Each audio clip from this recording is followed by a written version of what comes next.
Hello friends, welcome back to my YouTube channel. And as we enjoy the show of Lake Victoria, as we enjoy the waters and admire the beauty of creation, I want us to discuss this important topic. Does sexual morality make sense nowadays? Because it looks like something that has become very normal. The pressure to engage in premarital sex today is powerful in many places. The world, in fact, is caught up in a sexual revolution. The New York Daily News explains that sexual relationships without marriage are now broadly recognized by parents, colleges, and the public generally. There is a sort of quiet tolerance of immorality, as if it would be futile to stem a new irresistible tide. Many people demand freedom to have sexual relationships with whomever they wish and in any way that they choose. Such attitudes cause uncertainty for many individuals. A college girl tells of a typical problem she encountered on a date. She would say, "Why not? I would spend half of the date trying to explain to him what was so special about morality. Then afterward, I would ask myself, why not? Might you too have wondered, why not? Does sexual morality really make sense?" Youths commonly believe that since they are physically capable of having sexual intercourse, and since it reportedly is a lot of fun, this is something for them to do. But is it really? Is sex prior to marriage proper? Does it help to make life worth living? What about the claim of some that sexual freedom brings greater personal happiness, that it's a lot of fun, The Journal of the American Medical Association reported this conclusion of a youth who had premarital sex relations with many girls. "I've learned that this did not bring me happiness. Girls are even less likely to realize happiness from premarital relations." A tearful young college student said of such an experience, "It sure wasn't worth it. It was no fun at the time, and I've been worried ever since." Such worry often is justified for a number of reasons. Pointing to some reason, a health official said that gonorrhea threatened to infect 50% of the United States teenagers in just 5 years. And medical authorities say that modern drugs are proving ineffective to stop the growth of both gonorrhea and syphilis, the major venereal diseases that we get from premarital sex. All too often those affected realize it too late to avoid serious and irreversible damage to their bodies.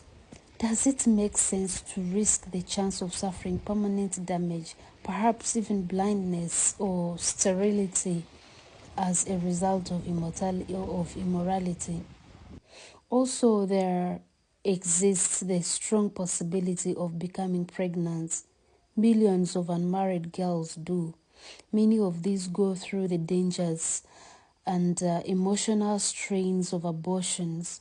Others are forced into unhappy marriages. Still, others face a long, unhappy struggle to hear an illegitimate child.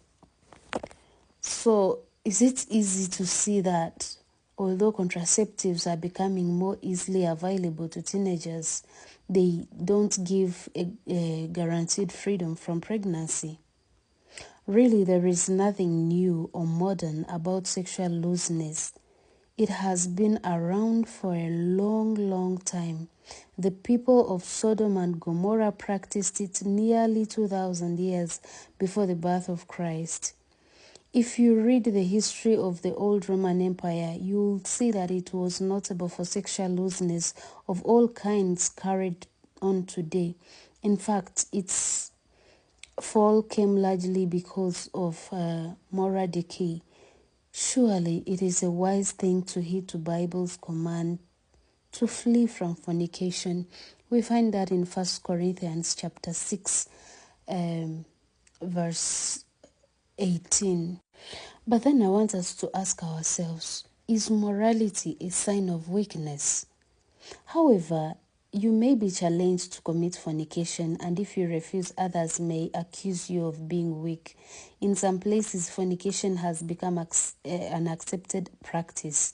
Two doctors writing in medical aspects of human sexuality observe, young people have come to feel guilty for refusing to have ready sex, and there are instances where young women have expressed shame at still being virgins at the age of 25.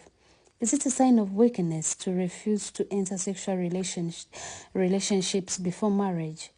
Well, which would you say take more strength, to give in to passion or to contain it? Actually, any weakling can give in to the sex urge, but it takes a real man or a real woman to control that urge until taking mate in marriage. It takes even more strength now when the global trend is going the other way, because it means bucking the current. The Bible book of Proverbs presents an account illustrating this point. It relates the way a young man from among the inexperienced ones, lacking in good heart motive, wanders down into a street where he's approached by a prostitute. Under the pressure of her shrewd persuasiveness, he caves in, and all of a sudden he's going after her like a bull that comes even to the slaughter.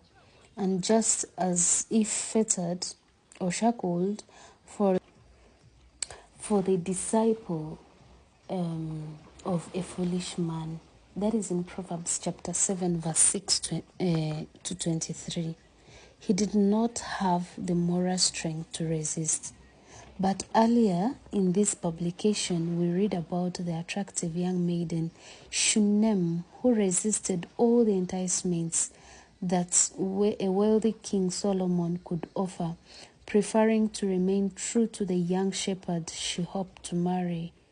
Yes, instead of being like a door that could easily be swung open, she proved to her older brothers that she was as firm as a wall in the determination to keep her virginity for the man she was waiting for.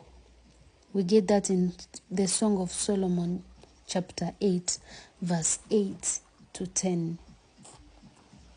Thank you very much for listening in. In our next video, I want us to look at why sexual morality actually makes sense, and why we should think of keeping ourselves safe.